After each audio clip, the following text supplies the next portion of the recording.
Hey guys, wanted to work you through next free response here.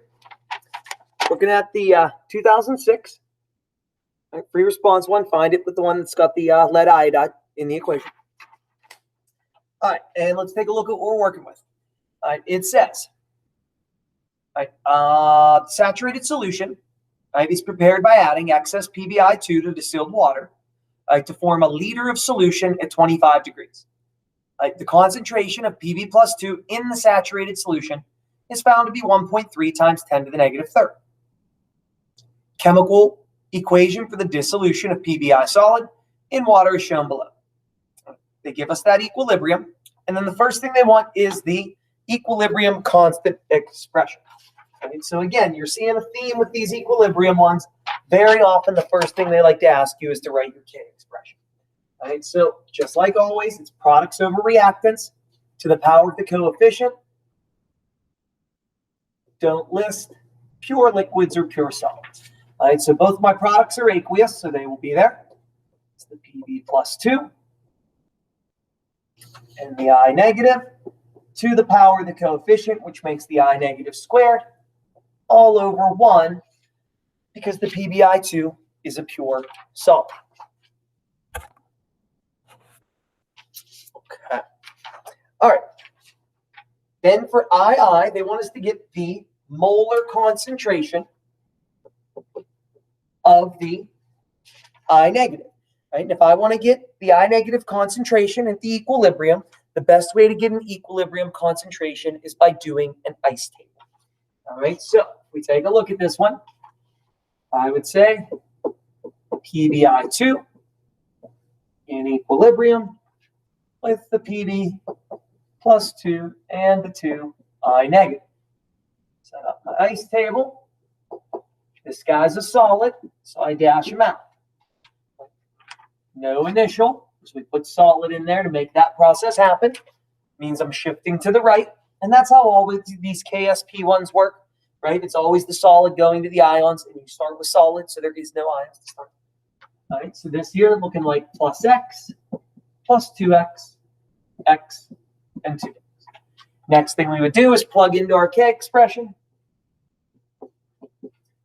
which means I'm looking at 2x, the quantity squared, over x. Sorry, 2x, the quantity squared, times the x. So we're looking at 4x cubed. All right, 2x gets the squared, the x to the first. All right. Now I seem to be stalled out because they want me to get the I negative concentration. And to solve for x, I would need the K value, and they don't list the K. And just like I always say, if that happens, there's got to be other info there that will let you solve for x. So sure enough, if you look back up above the equation, it says our concentration of Pb in the saturated solution is 1.3 times 10 to the negative third. So the Pb plus 2 at equilibrium is 1.3 times 10 to the negative third. So I am able to get my x value, right, just by making that link. So the iodine will be 2x. So I know that my I negative concentration is just 2 times that. So we're looking at 2.6 times 10 to the negative third molar for your iodine concentration. All right, so that's been in a couple of these, right? So the two presentations, ice table, you don't know K or X right away, other information to get X, or they give you the K and then you can just solve X traditionally and then use the X for something. All right. I comes back and says, calculate the value of the KSP. Well, now that we know what our X value is, they want us to plug that in. All right, so if we do that, KSP, like we said, is 4x cubed. And now we know that X is this.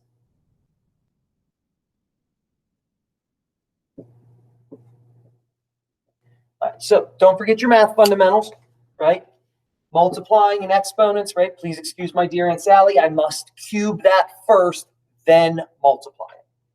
All right, so 1.3 e negative 3, and then caret that to the third power, and then times the 4.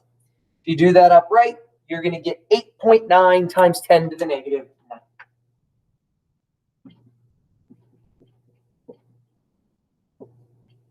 So there is your KSP value. Shouldn't be a shock that you're getting a very little value for KSP, because lead is an exception to the group 17 rule, so it should be a percent. All right, then into B. B says a saturated solution is prepared by adding PBI2 to distilled water to form 2 liters of solution. All right, so up above we used 1 liter of solution. Now we're using 2 liters of solution. What are the molar concentrations of Pb plus 2 and I negative in the solution? Justify. Trap question. Usually, if we were to double the volume of something without adding any more solid, we would cut the molarities in half, right? If I double the amount of water I use, 4 molar would go to 2 molar. It'd be a dilution. But these are sneaky. Notice how in A, it was a saturated solution, which means it was maxed out. It was holding as much as it could. And in B, it is still a saturated solution. So even though I dumped 2 liters of water in instead of 1, that still wasn't enough water to dissolve any more of the solid. It was saturated with the 1 liter, and it's still saturated with the 2. That means there's no difference in concentration. So B isn't a math problem. B is a word answer. All right. And for B, I would write this down. Since both solutions are saturated, the molarity of the Pb plus 2 and I negative will be the same. Right? And you could even list what they are. The Pb plus 2 is 1.3 to the negative third. And the I negative is 2.6 times 10 to the negative third. Then we're into C. C says solid NaI is added to a saturated solution of PBI2. Assuming that the volume of the solution doesn't change, does the concentration of Pb plus 2 in the solution increase, decrease, or remain the same? All right, so what we are doing now is we're adding something to our equilibrium. All right, so we have the same equilibrium we did before.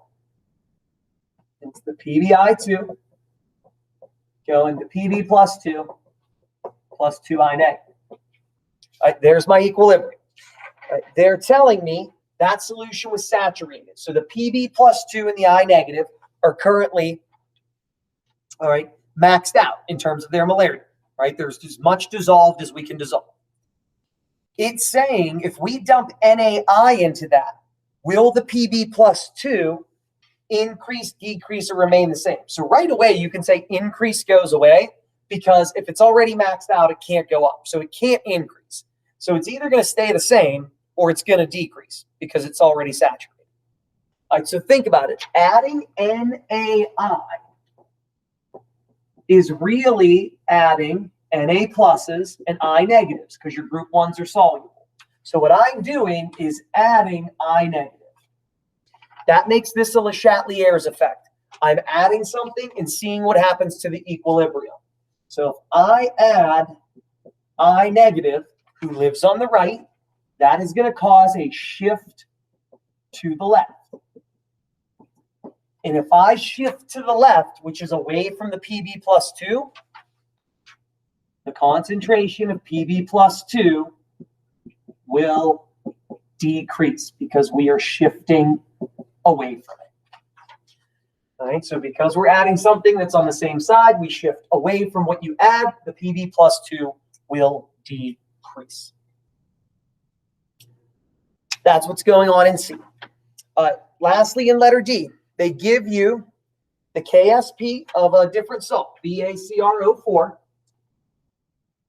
and they tell you it's 1.2 times 10 to the 10th negative. I have 500 milliliters of BaNO32 and 500 milliliters of Na2CrO4, and we don't get a precipitate. All right, it says, assuming the volumes are additive, calculate the molar concentrations of Ba+2 and CrO4. Okay, so how do I attack this? A lot of information. One thing I know is that they gave me a KSP of BaCrO4.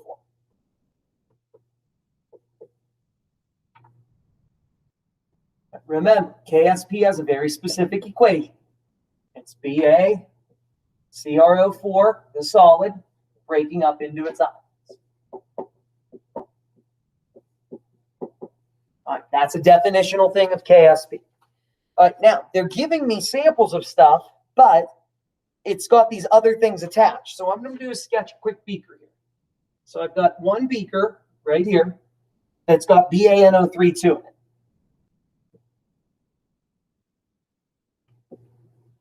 What do I know about that? I've got 500 milliliters of it. And it's 8.2 times 10 to the negative 6 molar. I've got a second beaker. Right, and I've got 500 milliliters of it. It is also 8.2 times 10 to the negative 6. But it's the Na2CrO4. In that, sorry, make my pictures match. Okay. All right, and they're saying that we add those together, so we dump them together. Well, that's where the precipitate comes from. When I dump these in with this, now the BAs can find the CrO4s and we create our precipitate. All right, so that's what's going on. What they're asking us about is if I add those together, what's the concentration of the Ba+2 and the CrO4? All right, so here's your Ba+2, right? Because this guy is really Ba+2 and right NO3 negatives. And you know the molarity of the Ba+2 is 8.2 to the negative 6. So if I add 500 milliliters of stuff to it and none of it's Ba+2, I just doubled its volume, but I didn't add any more of that ion. It's going to cut its molarity in half. So I know that the Ba+2 is going to be 4.1 times 10 to the negative 6 molar because I increased the volume. So if you were doing a molarity problem, you have a volume and a molarity that could get you moles of the Ba+2. And then your total volume is going to be the 500 plus the 500. So you divide it by the 1,000. And if you do that, you are going to get 4.1 times 10 to the negative 6. I'm showing you the fast way, but you could do a bracket problem to calculate. And then you do the same thing over here. Here's the CrO4, right? Notice the Na2CrO4 is a 1-to-1 ratio for the CrO4. Right? So we have 8.2 times 10 to the negative 6 of the CrO4, and then the same thing happens. You dump 500 milliliters into it, but none of it's the chromate ion. Its molarity will get cut in half as well. So the CrO4, negative 2, will also be 4.1 times 10 to the negative 6 mole. Right, so that's what's going on with that. And that's up to you. You can do, conceptually, you can say the volume is doubled and the amount of moles didn't change, so the molarities are cut in half. Or, you, like I said, you could run your bracket problem. 0.500 liters times this. Right, then it's a mole-to-mole ratio into the CrO4. Right, that gets you your moles. Then divide it by the total volume, which was 1 liter, and you'll get that number. All right, lastly, II says use those concentrations that you just got to determine and show why a precipitate doesn't form. You must include a calculation. So if we're trying to explain will a precipitate form or will it not, that is a QK comparison, right? Because if we are shifting away from the precipitate side, you won't see one. But if we're shifting toward the precipitate, you will. So we need to do a QK comparison. And remember, Q, right, is the same as K. It's just using whatever your current concentrations are. You don't know if you're at equilibrium. Right? So if we wrote a Q expression for this, it would be the same as a K expression. It's the Ba+2, the CrO4 negative 2, which means we're just taking our 4.1 times 10 to the negative 6, and we're squaring it, right? Because they're both that. Right, so if I do that, 4.1 e negative 6, and we square it, looks like I get a Q of 1.7 times 10 to the negative 11. Earlier on, they told us the K value. Right? The K value that they gave us, where we calculated, was 8.9 times 10 to the negative 9. So we are negative 11 for Q, negative 9 for K. That means Q is less than K, right? Products over reactants, Q is too small. I don't have enough products. Q less than K means we are going to shift right to get equilibrium. And if we are shifting right, you're going away from the precipitate. That's why you don't see one, because we're moving to the right. And so if they ask you, will a precipitate form, you most likely want to do a QK comparison. I hope this one helps you out with some KSP stuff. One more video to come. Please email any questions.